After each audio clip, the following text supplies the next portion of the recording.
안녕하세요. 세숙TV 이하나 세무사입니다. 오늘은 자금 출처에 관한 이야기를 해볼 건데요. 저희가 이제 지난 영상 중에 주택자금 조달 계획서 작성 방법이라는 영상이 있었어요. 우리가 이제 부동산을 취득할 때 그거에 대한 자금 원천을 어떻게 적고 그리고 어떤 부분에 포커스를 맞춰서 해야 되는 게 좋은지에 대한 설명들이었는데요. 그러다 보니까 추가적으로 이런 질문 많이 하시더라고요. 저 이러이러한 상황인데 그럼 저 자금 조사 나오느냐, 자금 출처 조사 나오느냐 이렇게 물어보시는데 제가 사실 그 기준을 확답드려서 답변을 드릴 수는 없고요. 그래서 이번 2021년도 2월 2일에 국세청에 또 보도 자료가 나왔어요. 그래서 그거를 바탕으로 설명을 드리려고 합니다. 그러면 첫 번째로 부동산 자금 출처의 그 조사 대상 기준이 무엇이냐라고 보면 고가 아파트 등 이제 부동산들이 밀집해 있는 그 지역에 있는 부동산 취득자를 기준으로 그 가족 구성원들의 그 재산 변동 내역까지 종합적으로 분석해서 선정하고 있다고 얘기를 하고 있고요. 그리고 이제 수년간의 이제 데이터들을 바탕으로 해서 자산 증가 내역과 재산의 원천을 이제 비교해서 선정이 되는데요. 그 중에서 좀 중점적인 대상은 미성년자, 그리고 자금 출처가 좀 불분명한 자들, 고액 금융 자산 보유자. 근데 고액 금융 자산 보유자는 굉장히 많잖아요. 사실 10억 이상만 보유하신 분들도 어마어마하게 많을 텐데 그 사람들이 다 조사하는 게 아니고 그 중에서도 이제 조금 나이가 어리시거나 이제 이런 분들 중에도 금융 자산이 많은 분들 위주로 좀 선정을 한다 이렇게 얘기를 하고 있습니다. 이제 이런 사람들 중에서 자금 출처가 불분명하다고 생각하는 자들을 추출을 해내서 보통 선정이 되면 우편물로 자금 출처 조사 대상자를 우편물로 다 보내게 되고요. 그렇게 되면서 자금 출처 조사가 시작이 됩니다. 그러면 실제 굉장히 제가 이제 실제 사례에서도 많고 국세청 보도자료에서 나온 사례를 바탕으로 한 3가지 중점적으로 말씀드려 보겠습니다.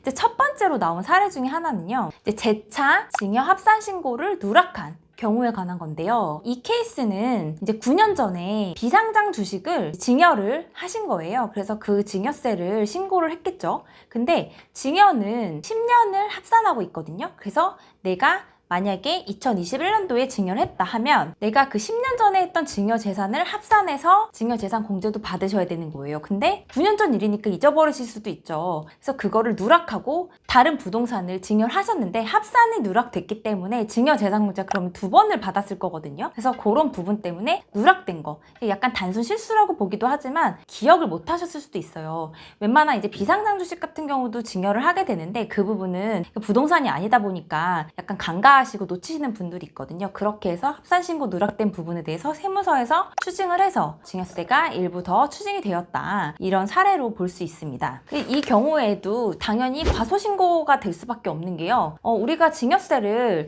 보통 증여재산공제를 현재 직계 존비속간에 5천만 원까지 받고 있는데 9년 전 이 정도만 해도 3천만 원 정도 됐었어요. 그러니까 이런 부분을 공제를 2번 받으면 당연히 증여세를 과소 납부하는 거겠죠. 그래서 이 부분은 당연히 추징될 수밖에 없는 사례였다. 이렇게 보시면 될 것 같습니다. 그러면 두 번째로 이제 말씀드릴 게 이거는 굉장히 많이 빈번히 일어나는 일들 중에 하나라서 되게 조심하셔야 되는 사례예요. 부담부 증여라고 들어보셨나요?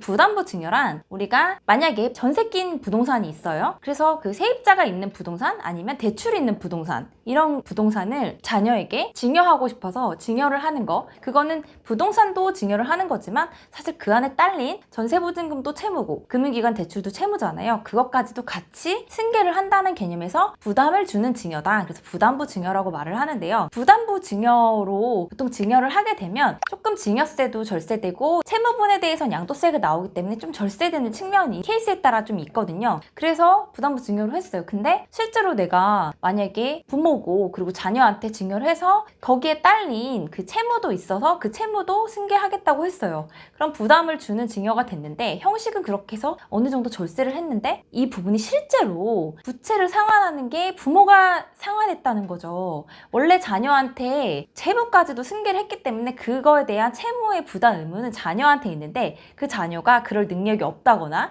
부채 사후 관리를 다 하거든요. 그래서 부채 사후 관리 내역에서 입증하지 못하고 계속적으로 부모가 그 채무를 갚고 있다 하면 당연히 그거는 부담부 증여에 해당하는 게 아니고 단순 증여에 해당하기 때문에 이런 부분들은 당연히 증여세가 더 추징될 수 있는 확률이 높습니다. 이렇게 부담부 증여를 하는 것뿐만 아니라 부담부 중에 중요한 거는 내가 채무를 넘기면 그 채무 승계에 대한 어떤 책임까지도 자녀한테 넘기시는 거기 때문에 그런 거에 대한 이자나 상환 의무도 자녀가 꼭 할 수 있는 여건이 됐을 때 가능하다. 이런 점이 굉장히 주의해야 될 사안이라고 생각을 합니다. 세 번째로 말씀드릴 이것도 굉장히 많은 질문과 많이 일어나는 사례 중에 하나예요. 우리가 증여를 할 때는 증여일 기준의 현재 시가로 증여를 하게 돼 있는데요. 그러니까 아파트 같은 경우 좀 시세가 형성이 돼 있지만 나는 실제로 내가 팔지 않고 증여를 하는 거기 때문에 그 증여세에 대한 부담이 굉장히 크게 느껴질 수밖에 없거든요. 현재 같이 지금 부동산이 이렇게 과열된 상황에서 높게 형성이 시가가 돼 있는 상황이라면 증여를 하고 싶어도 좀 망설이고 좀 줄이고 싶은 욕구는 당연히 다 누구나 갖고 있으시잖아요. 그래서 이 부분에 대해서 물어보세요. 이거 그냥 공시지가로 하면 안 되느냐, 아니면 여러 가지 그 상황을 말씀하신데, 증여 재산의 시가는 증여일 전 6개월부터 증여일 후 3개월까지를 시가의 범위로 두고 있거든요. 그래서 내가 이 아파트를 증여하고 싶은데 6개월 전에 시가가 있거나 거래가액이 있거나 증여 후에도 3개월 후에 시가가 형성이 된다면 당연히 이제 그 부분으로 과세될 확률이 높습니다. 근데 이제 그런 것들을 알고도 사실 너무 높으니까 일단 공시가격으로 신고를 하겠다 하시는 분들이 간혹 있으세요. 그래서 그렇게 신고한 경우에는 당연히 세무서에서 누구나 국토해양부 실거래가 가면 우리 시가를 확인할 수 있잖아요. 그것 때문에 추징되는 사례가 있다. 그래서 아파트는 조금 위험하다고 볼 수가 있는데요.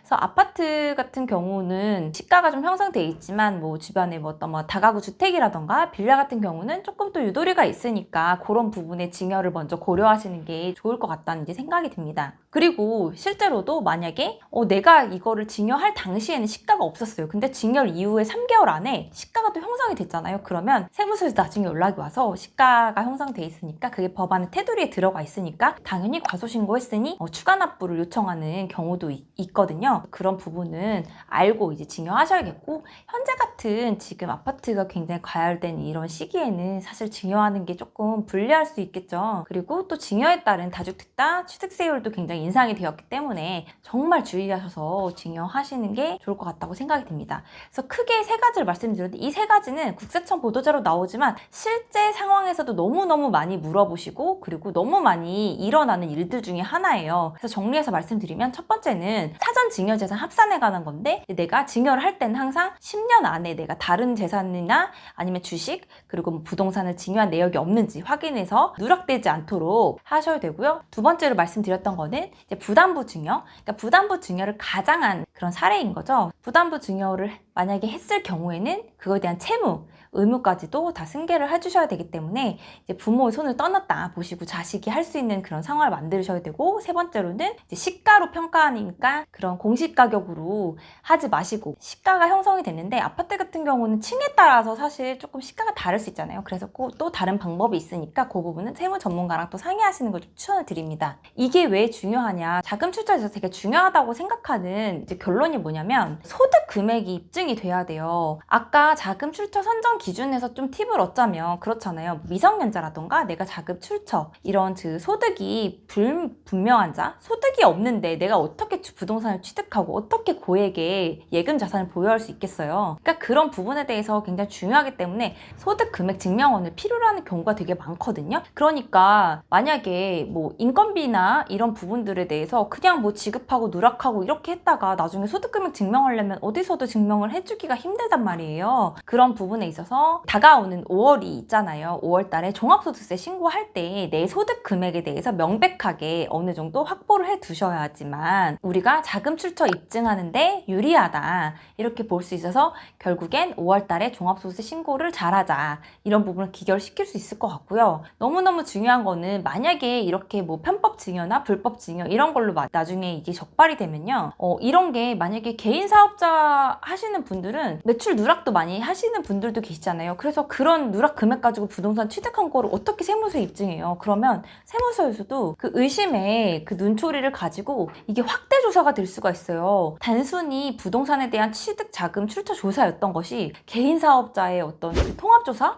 그리고 법인을 운영하고 계시면 법인의 조사까지도 갈 수 있는 확대 가능성이 있기 때문에 너무너무 중요한 거고, 그러니까 반드시 소득 금액 증명을 잘 해두시고 부동산 이 자금 조달 계획서 작성하는 게 어떻게 보면 이러한 자금 출처 조사 대비를 위해서 국세청에서 미리 사전적으로 마련해준 제도라고 볼 수도 있거든요. 다가오는 5월 종합소득세 신고 잘 하셔서 자금 출처 대비 조사 잘 하셔야겠죠. 그래서 오늘 영상은 여기까지 하겠습니다. 감사합니다.